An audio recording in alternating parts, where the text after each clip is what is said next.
सांगली जिल्हा परिषदेचा सन 2024-25च्या अंतिम सुधारित आणि सन 2025-26च्या मूळ अर्थसंकल्प प्रस्तावित 44,69,00,000चा अर्थसंकल्प सादर.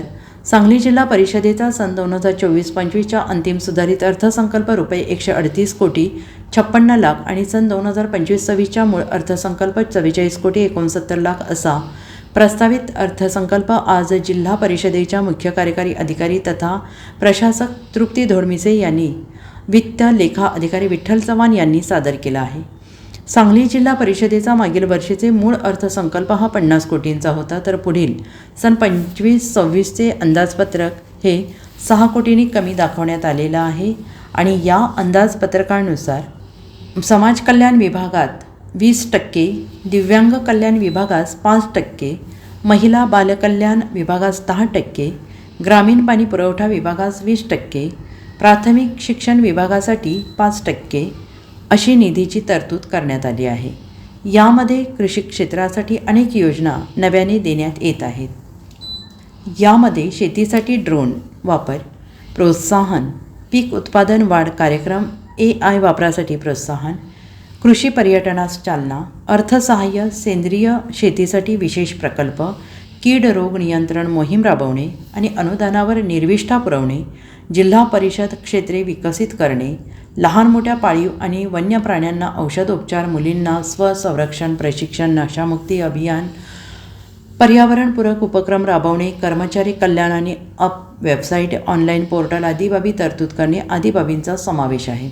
अशा पद्धतीने सांगली जिल्हा परिषदेचा सन 2024-25च्या अंतिम सुधारित अर्थसंकल्प ₹138,56,56,00,000 आणि सन 2025-26चा मूळ अर्थसंकल्प 44,69,00,000 असा प्रस्तावित करण्यात आला आहे. हा मूळ आणि प्रस्तावित अर्थसंकल्प जिल्हा परिषदेच्या मुख्य कार्यकारी अधिकारी तथा प्रशासक तृप्ती धोडमिसे यांना वित्त लेखा अधिकारी विठ्ठल चव्हाण यांनी सादर केला. आणि यावेळी उपमुख्य वित्त आणि लेखा अधिकारी सुनंदा ठवळे, लेखा अधिकारी रुपाली शिंदे उपस्थित होत्या. हा अर्थसंकल्प तयार करण्यासाठी सहाय्यक लेखा अधिकारी सायली मगदूम आणि गणेश पवार यांनी विशेष परिश्रम घेतले. नमस्कार, मी तृप्ती धोडमिसे, मुख्य कार्यकारी अधिकारी जिल्हा परिषद सांगली. आज दिनांक 24 मार्च 2025 रोजी जिल्हा परिषदेचे मुख्य लेखा व वित्त अधिकारी श्री विठ्ठल चव्हाण यांनी सांगली जिल्हा परिषदेचा 2025-26चा मूळ अर्थसंकल्प तसेच 2024-25चा अंतिम सुधारित अर्थसंकल्प माझ्याकडे सादर केलेला आहे. यामध्ये 2024-25ची खर्च हा आमचा पूर्णपणे होणार आहे, तसंच 31 मार्च 2025 अखेर. त्याचबरोबर 2-3 जे महत्त्वाचे फलनिष्पत्ती आहेत ते मला सांगणं आवश्यक वाटेल.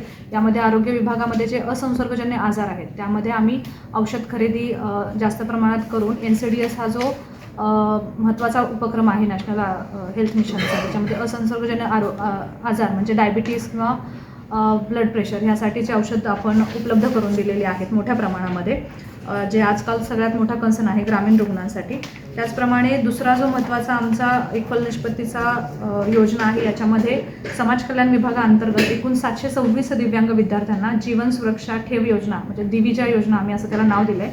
यामध्ये आम्ही भारतीय डाक विभाग म्हणजे पोस्टामध्ये ₹10,000 प्रत्येकी अशी बचत ठेव आम्ही केलेली आहे. यामध्ये त्या मुलांना नंतर दामदुप्पट त्याचं हे मिळणार आहे. त्याचप्रमाणे आमची महत्त्वाची आणखी एक तिसरी सांगण्यासारखी योजना अशी आहे, यामध्ये आम्ही कृषी विभागाकडून देखील एक्सटेन्शन सर्व्हिसेस यावेळेस देण्याचा प्रयत्न केला आणि त्याच अनुषंगाने आम्ही 2025-26मध्ये देखील कृषी विभागासाठी अधिकच्या योजना तयार केलेल्या आहे. यामध्ये मुळात विस्तार सेवा हाच आम्ही हेतू ठरवलेला आहे. यामध्ये बेसिकली खूप कृषी क्षेत्र, जसं सांगलीमध्ये कृषी क्षेत्र हे तसं तर खूप विकसनशील शेतकरी आपल्याकडे आहेत, तर त्यांना नवीन तंत्रज्ञानाची ओळख करून दिली, स्पेशली ड्रोनचा वापर असणे, आर्टिफिशियल इंटेलिजन्सचा वापर कसा करता येईल यासाठीचा आम्ही एक्सटेन्शन सर्व्हिसेस देण्याचा प्रयत्न करणार आहोत.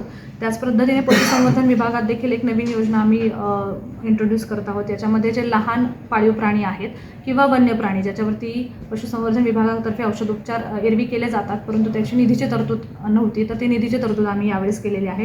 त्याचप्रमाणे माननीय पालकमंत्री महोदय चंद्रकांत दादा पाटील यांच्या सूचनेनुसार आम्ही नशामुक्ती अभियानासाठी देखील एक हेड क्रिएट केलेलं आहे आणि माध्यमिक शिक्षण विभागाअंतर्गत नशामुक्ती अभियान राबवण्यासाठी या निधीची तरतूद आम्ही केलेली आहे.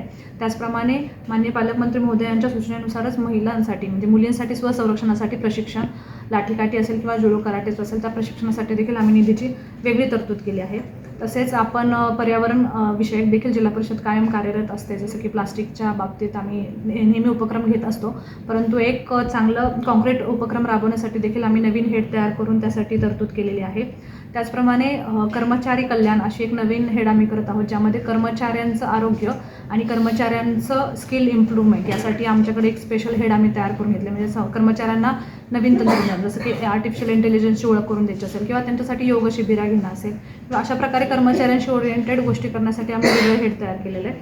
त्याचप्रमाणे नवीन तंत्रज्ञानानुसार काम करणं आवश्यक आहे. जिल्हा परिषद सांगली ही ऑलरेडी ऑफिसचा वापर सर्वात जास्त करते राज्यामध्ये. त्याच्याही पुढे जाऊन आणखी चांगल्या प्रकारे काम करावं, चांगले प्लॅटफॉर्म्स तयार व्हावेत, वेबवरती असतील, ॲप्लिकेशन्स बेसमध्ये असेल किंवा वेबसाईटवरती असेल तर नवीन पोर्टल्स तयार करण्यासाठी तंत्रज्ञान विकसित करणे यासाठी एक आम्ही नवीन हेड तयार केलं आहे, जेणेकरून जास्तीत जास्त आम्ही ऑनलाईन पोर्टलवरती जाऊ हा एक उद्देश राहिलेला आहे.